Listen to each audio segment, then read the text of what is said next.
ಭೀಮನ ಅಮಾವಾಸ್ಯೆ ದಿನ ನಡೆದಿತ್ತು ಅಣ್ಣವರ ಕಿಡ್ನಾಪ್. 108 ದಿನಗಳ ಕಥನ ಇದು.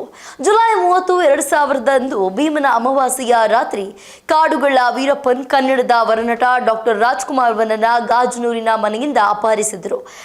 108 ದಿನಗಳ ಕಾಲ ದಟ್ಟ ಅಡವಿಯಲ್ಲಿ ಬಂದಿಯಾಗಿದ್ರು ಧೈರ್ಯ ಕಳೆದುಕೊಳ್ಳದ ಅಣ್ಣವರು ನಂತರ ರಹಸ್ಯ ಸಂಧಾನಗಳ ಮೂಲಕ ನವೆಂಬರ್ 15 ಸುರಕ್ಷಿತವಾಗಿ ಬಿಡುಗಡೆಯಾಗಿ ರಾಜ್ಯಕ್ಕೆ ಮರಳಿದ್ರು.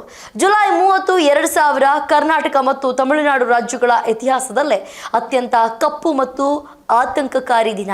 ತಮಿಳುನಾಡಿನ ಪ್ರಸಿದ್ಧ ಕಾಡುಗಳ ಮರದ ಕಳ್ಳ ಸಾಗಾಣಿದಾರ ವೀರಪ್ಪನ್ ಕನ್ನಡದ ಸಾಂಸ್ಕೃತಿಕ ರಾಯಭಾರಿ ಹಾಗೂ ವರನಟ ಡಾಕ್ಟರ್ ರಾಜ್ಕುಮಾರ್ ಅವರನ್ನ ಅಪಹರಿಸಿದ್ದ ಸುದ್ದಿ ಇಡೀ ದಕ್ಷಿಣ ಭಾರತವನ್ನೇ ಬೆಚ್ಚಿ ಬೀಳಿಸಿತ್ತು. ಅದನ್ನ ಇಂದು ನೆನಪಿಸಿಕೊಳ್ಳಲು ಒಂದು ಕಾರಣವಿದೆ. ಇಂದು ಭೀಮನ ಅಮಾವಾಸ್ಯೆ. ಅದೇ ದಿನ ಅಣ್ಣವರ ಕಿಡ್ನಾಪ್ ಆಗಿತ್ತು. ಗಾಜನೂರಿನಲ್ಲಿದ್ದ ತಮ್ಮ ಹುಟ್ಟೂರಿನ ಹೊಸ ಮನೆಯ ಗೃಹ ಪ್ರವೇಶಕ್ಕೆ ಡಾಕ್ಟರ್ ರಾಜ್ಕುಮಾರ್ ತೆರಳಿದ್ರು. ಜುಲೈ 30 ರಾತ್ರಿ ಸುಮಾರು 9:30 ವೇಳೆಗೆ ಸುರಿಯುತ್ತಿದ್ದ ಮಳೆಯ ನಡುವೆ ಬಂದೂಕುಗಳು ಮತ್ತು ಮಾರಕಾಸ್ತ್ರಗಳನ್ನು ಹಿಡಿದು ಬಂದ ವೀರಪ್ಪನ್ ಹಾಗೂ ಆತನ ಸಹಚರರ ಗುಂಪು ಮನೆಗೆ ನುಗ್ಗಿತ್ತು. ಅಲ್ಲಿಂದ ಡಾಕ್ಟರ್ ರಾಜ್ಕುಮಾರ್ ಅವರ ಅಳಿಯ ಗೋವಿಂದರಾಜ್, ನಂಟ ನಾಗೇಶ್ ಮತ್ತು ಚಲನಚಿತ್ರ ನಿರ್ಮಾಪಕ ನಾಗಪ್ಪ ಅವರನ್ನ ಬಲವಂತವಾಗಿ ದಟ್ಟ ಅಡವಿಗೆ ಕರೆದೊಯ್ಯಲಾಯಿತು.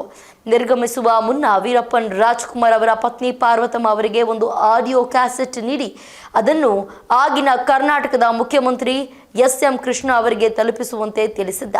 ಅಪಹರಣದ ಸುದ್ದಿ ಹಬ್ಬಿದ್ದಂತೆ ಕರ್ನಾಟಕದಲ್ಲಿ ಭಾರೀ ಆಕ್ರೋಶ ಮತ್ತು ಉದ್ವಿಗ್ನತೆ ಸೃಷ್ಟಿಯಾಯಿತು. ಬೆಂಕಿ ಹತ್ತಿ ಹುರಿದ ಶಾಲಾ ಕಾಲೇಜುಗಳು, ಬಂದಾದ ಸಾರಿಗೆ ವ್ಯವಸ್ಥೆ ಮತ್ತು ಲಕ್ಷಾಂತರ ಅಭಿಮಾನಿಗಳ ಕಣ್ಣೀರು ರಾಜ್ಯದ ಆಡಳಿತ ಯಂತ್ರವನ್ನೇ ನಡುಗಿಸಿತ್ತು. ಅತ್ತ ತಮಿಳುನಾಡು ಮುಖ್ಯಮಂತ್ರಿ ಎಂ. ಕರುಣಾನಿಧಿ ಹಾಗೂ ಇತ್ತ ಎಸ್.ಎಂ. ಕೃಷ್ಣ ಅವರಿಗೆ ಈ ಬಿಕ್ಕಟ್ಟು ಅತಿದೊಡ್ಡ ಸವಾಲಾಗಿ ಪರಿಣಮಿಸಿತ್ತು. ಅಡವಿಯಲ್ಲಿದ್ದ ವೀರಪ್ಪನ್ ತನ್ನ ಬೇಡಿಕೆಗಳ ಪಟ್ಟಿಯನ್ನು ಒಳಗೊಂಡ ಆಡಿಯೋ ಕ್ಯಾಸೆಟ್ಗಳನ್ನು ಕಳುಹಿಸಲು ಪ್ರಾರಂಭಿಸಿದ. ಕಾವೇರಿ ನೀರು ಹಂಚಿಕೆ ವಿವಾದಕ್ಕೆ ಸಂಬಂಧಿಸಿದ ಬೇಡಿಕೆಗಳು, ತಮಿಳುನಾಡು ಜೈಲಿನಲ್ಲಿದ್ದ ತನ್ನ ಸಹಚರರ ಬಿಡುಗಡೆ, ತಮಿಳು ಭಾಷೆಗೆ ಸಂಬಂಧಿಸಿದ ಸಾರ್ವಜನಿಕ ಬೇಡಿಕೆಗಳು ಹಾಗೂ ಕೋಟ್ಯಾಂತರ ರೂಪಾಯಿ ಹಣ. ಈ ಸಂಕೀರ್ಣ ಪರಿಸ್ಥಿತಿಯನ್ನ ತಿಳಿಗೊಳಿಸಲು ನಕ್ಕೀರನ್ ಪ್ರತಿಕ್ರಿಯೆ ಸಂಪಾದಕ ಆರ್ ಗೋಪಾಲ್ ಅವರನ್ನ ಅಧಿಕೃತ ಸಂಧಾನಾಧಿಕಾರಿಯಾಗಿ ದಟ್ಟ ಅರಣ್ಯಕ್ಕೆ ಕಳಿಸಲಾಯಿತು. ಗೋಪಾಲ್ ಅವರು ಕಾಡಿಗೆ ಹಲವು ಬಾರಿ ತೆರಳಿ ವೀರಪ್ಪನ್ ಜೊತೆ ಮಾತುಕತೆಯನ್ನ ನಡೆಸಿದ್ರು ಮತ್ತು ರಾಜ್ಕುಮಾರ್ ಅವರ ಕ್ಷೇಮ ಸಮಾಚಾರದ ಆಡಿಯೋ ವಿಡಿಯೋ ತುಣುಕುಗಳನ್ನು ಹೊರತಂದಿದ್ರು. ದಟ್ಟವಾದ ಕಾಡು, ಸುರಿಯುವ ಮಳೆ, ಜಿಗಣೆಗಳು ಮತ್ತು ಸೊಳ್ಳೆಗಳ ಕಾಟದ ನಡುವೆಯೂ ಡಾಕ್ಟರ್ ರಾಜ್ಕುಮಾರ್ ಅತ್ಯಂತ ಶಾಂತ ಹಾಗೂ ಧೈರ್ಯಶಾಲಿಯಾಗಿ ಉಳಿದುಕೊಂಡರು. ಅವರು ಪ್ರತಿದಿನ ಬೆಳಗ್ಗೆ ಯೋಗ ಮತ್ತು ಪ್ರಾಣಾಯಾಮ ಮಾಡುವುದನ್ನು ಬಿಡಲಿಲ್ಲ. ತಮ್ಮ ಸೌಮ್ಯ ಸ್ವಭಾವ ಮತ್ತು ಮಾತಿನಿಂದ ವೀರಪ್ಪನ್ ಮತ್ತು ಆತನ ಗುಂಪಿನ ಮನಗೆದ್ದರು. ವೀರಪ್ಪನ್ ಸ್ವತಃ ರಾಜ್ಕುಮಾರ್ ಅವರ ಅಭಿಮಾನಿಯಂತೆ ನಡೆದುಕೊಳ್ಳಲು ಪ್ರಾರಂಭಿಸಿದನು ಅಂತ ನಂತರದ ದಿನಗಳಲ್ಲಿ ವರದಿಯಾಯಿತು.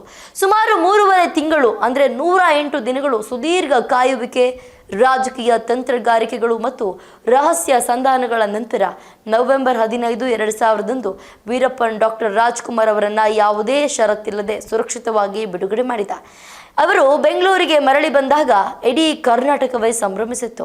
ರಾಜ್ಯಾದ್ಯಂತ ಹಬ್ಬದ ವಾತಾವರಣ ಕೂಡ ಸೃಷ್ಟಿಯಾಗಿತ್ತು.